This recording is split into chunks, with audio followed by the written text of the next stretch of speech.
どうやって強くしたんですか？ Je suis devenu entraîneur de l'équipe du Japon. J'essaie d'avoir une vision.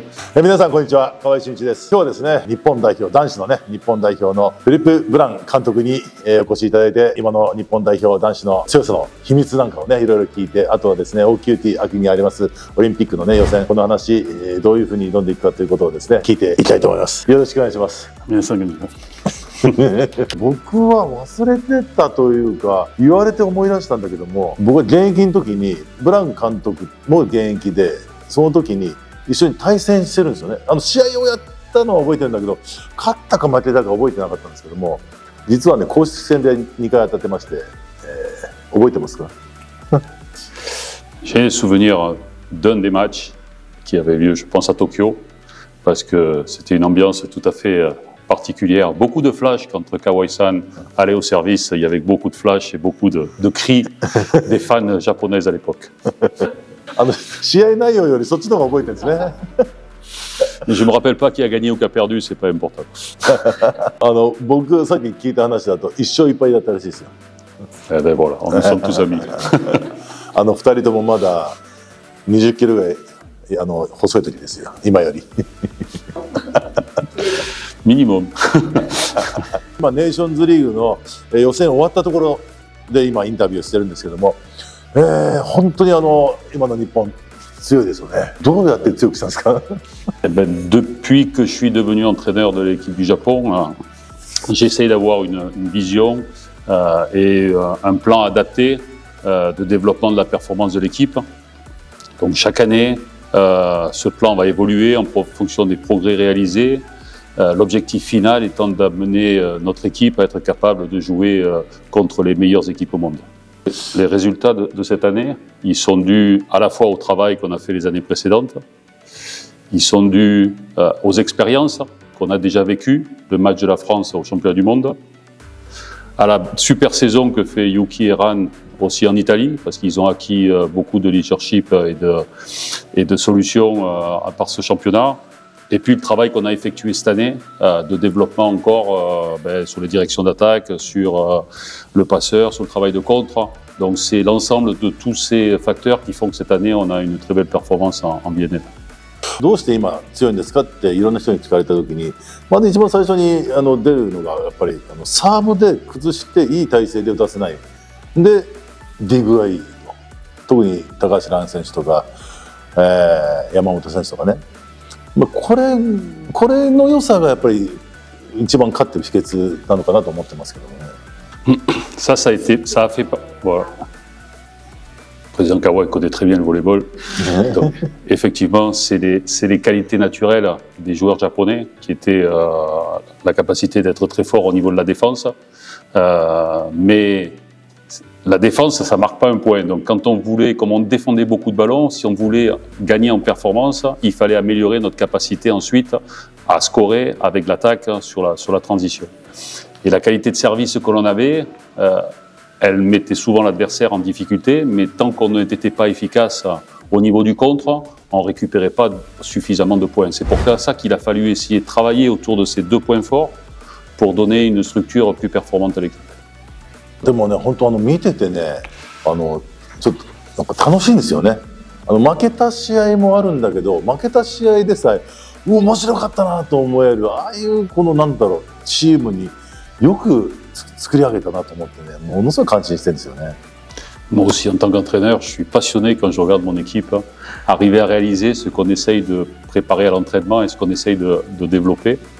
Et je crois qu'il y a quelque chose qui est important, qui est important cette année, c'est que tous les joueurs ont compris qu'on avait des objectifs ambitieux et difficiles à atteindre, la qualification à l'OQT, et que ça passait forcément par un investissement tous les jours et par un niveau de jeu qu'on devait amener au maximum de nos possibilités. Et c'est pour ça que je pense aussi, on voit ce résultat pour ces matchs de la VNL, où tout le monde est vraiment motivé et donne le maximum pour réussir. Mais c'est que la phase continentale de la VNL. Il faut qu'on reste concentré parce qu'on a réussi un objectif important de se qualifier pour le Final 8, mais c'est que le début. Maintenant, on va avoir un quart de finale contre la Slovénie. en Pologne qu'il faut qu'on essaye de gagner. Et le chemin encore vers le QT, il est long et on doit rester très concentré sur notre présent. ここからちょっと一人一人ねの選手のことを聞いていきたいんですけど、まずは石川選手、ブラン監督から見て石川選手どんな選手ですか？ Ishikawa, en tant que joueur, maintenant, c'est un des meilleurs réceptionneurs attaquants sur le circuit mondial. C'est un joueur qui a eu très tôt du talent, mais qui a su beaucoup travailler pour devenir le joueur qu'il est aujourd'hui.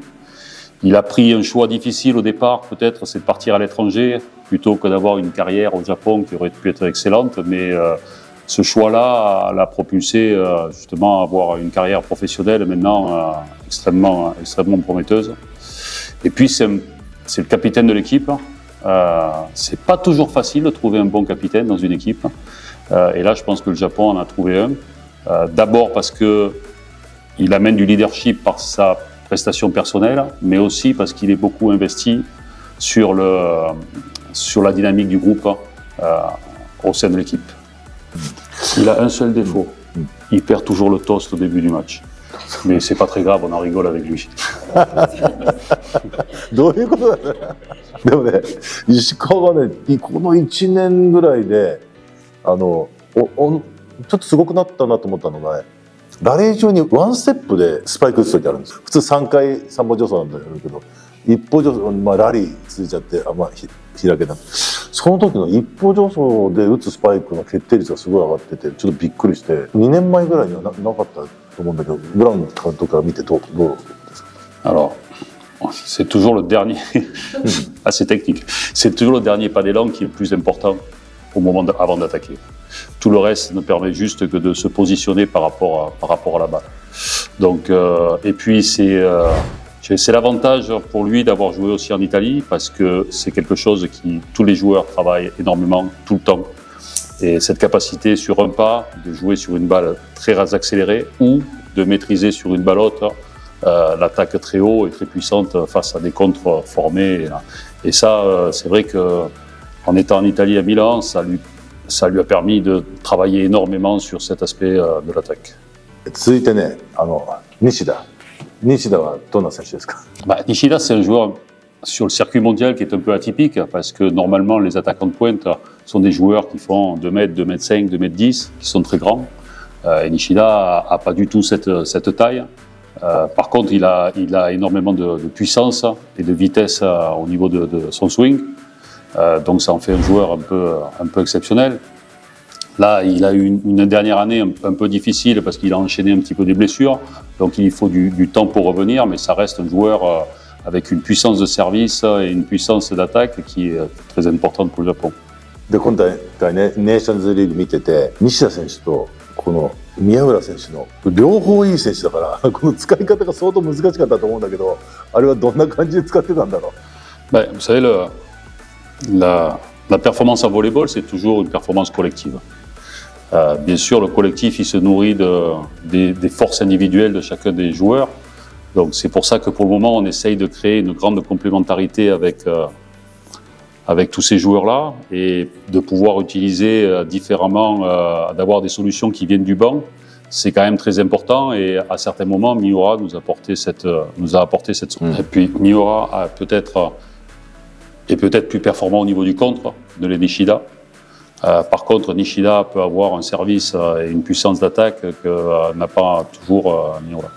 そして、もう一人のね、アウトサイドヒッターの高橋藍ですけども、高橋藍は、守備もいいんですけども、どんな感じで見てますかね？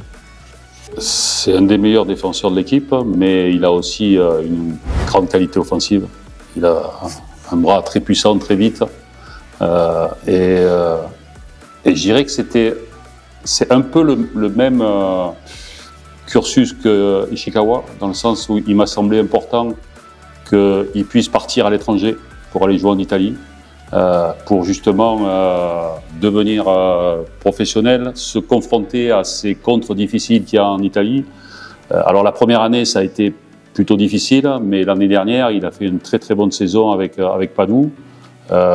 Et donc, c'est très positif pour l'équipe parce que vraiment, il a joué à un niveau de performance durant la saison italienne qu'on retrouve maintenant avec l'équipe nationale.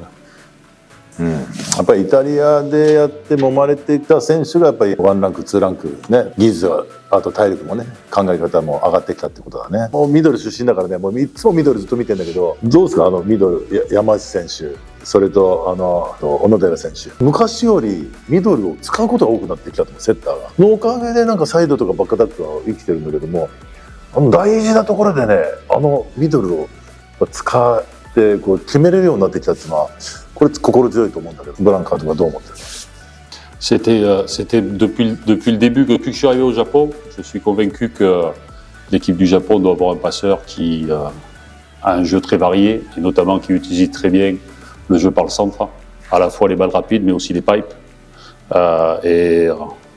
Avec Sekita-san, on a passé beaucoup de temps à discuter à propos de la capacité à faire performer les centraux en travaillant toujours dans les intervalles du contre adverse, que ça soit sur phase de side-out, mais aussi sur phase de transition. Donc oui, on essaye de beaucoup jouer par le centre pour pouvoir ouvrir des espaces pour les joueurs extérieurs.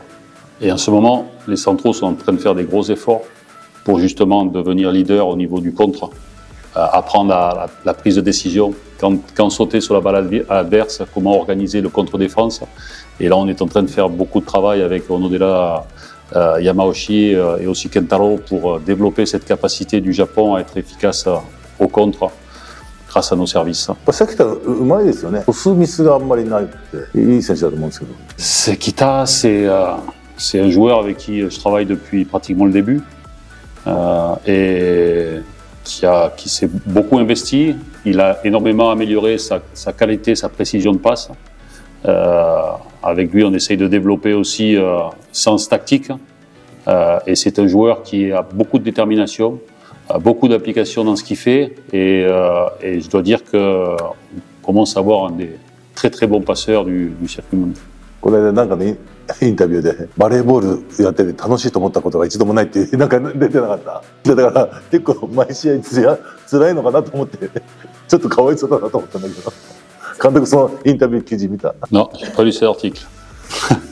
Mais oui, il est assez perfectionniste. Hein.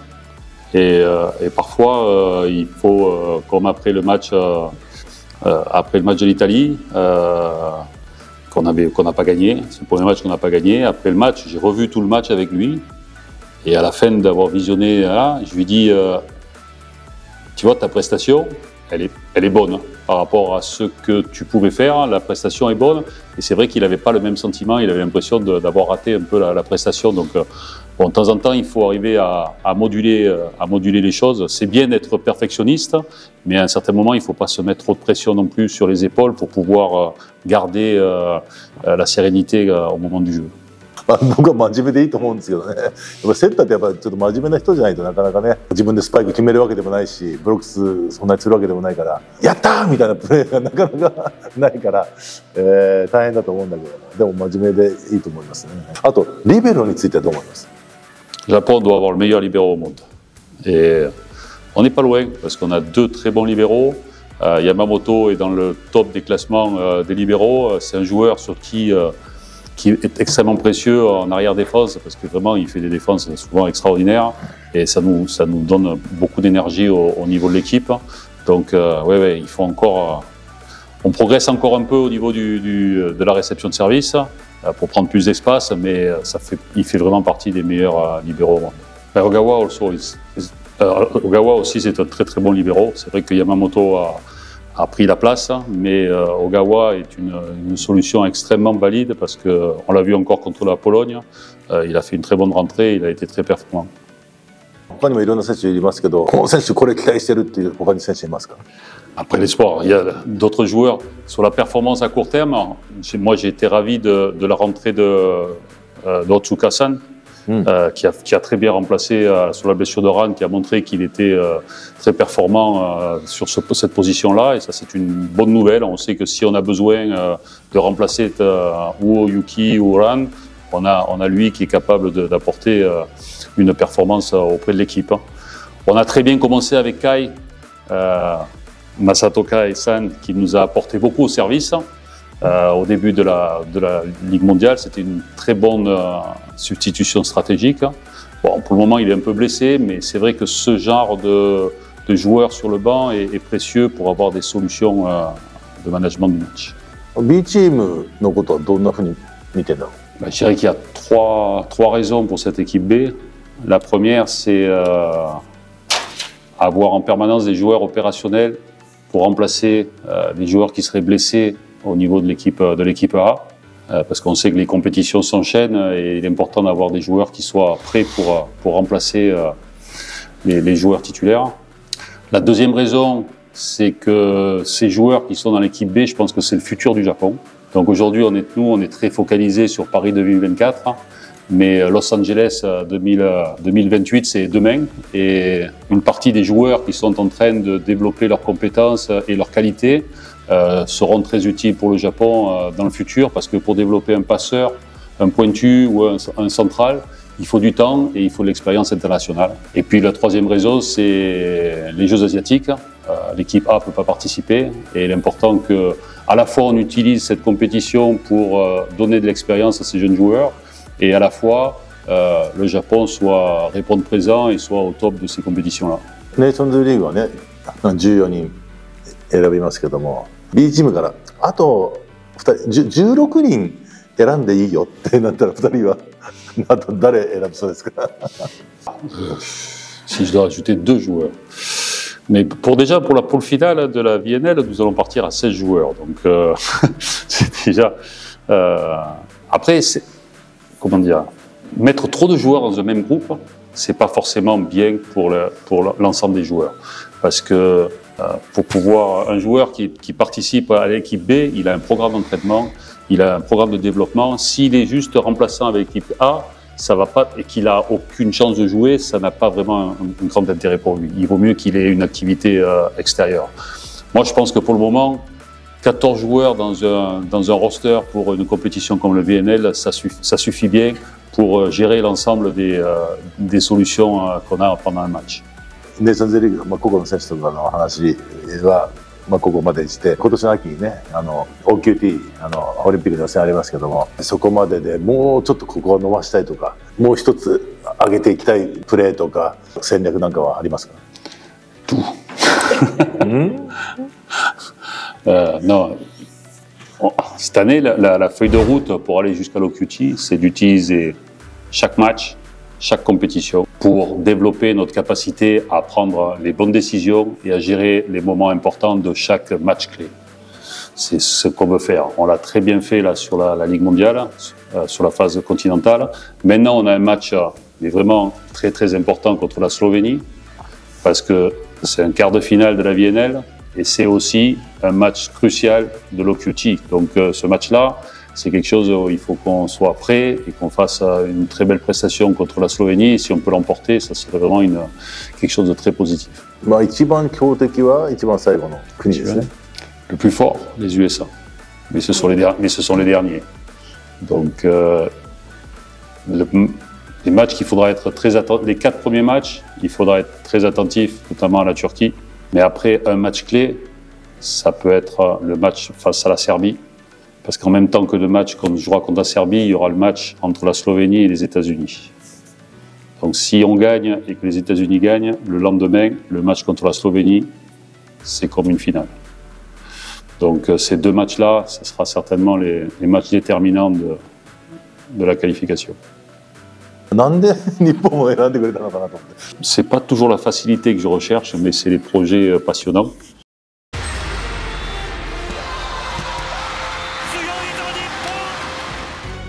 パリへの切符2枚をかけたオリンピック予選ワールドカップバレー2023が今年9月日本で開幕。帰ってきた熱狂で日の丸選手の背中を押すぞ。2つの枠を見て取りに行く。試合で結果を出すっていうのが自分の責任。ここで決める。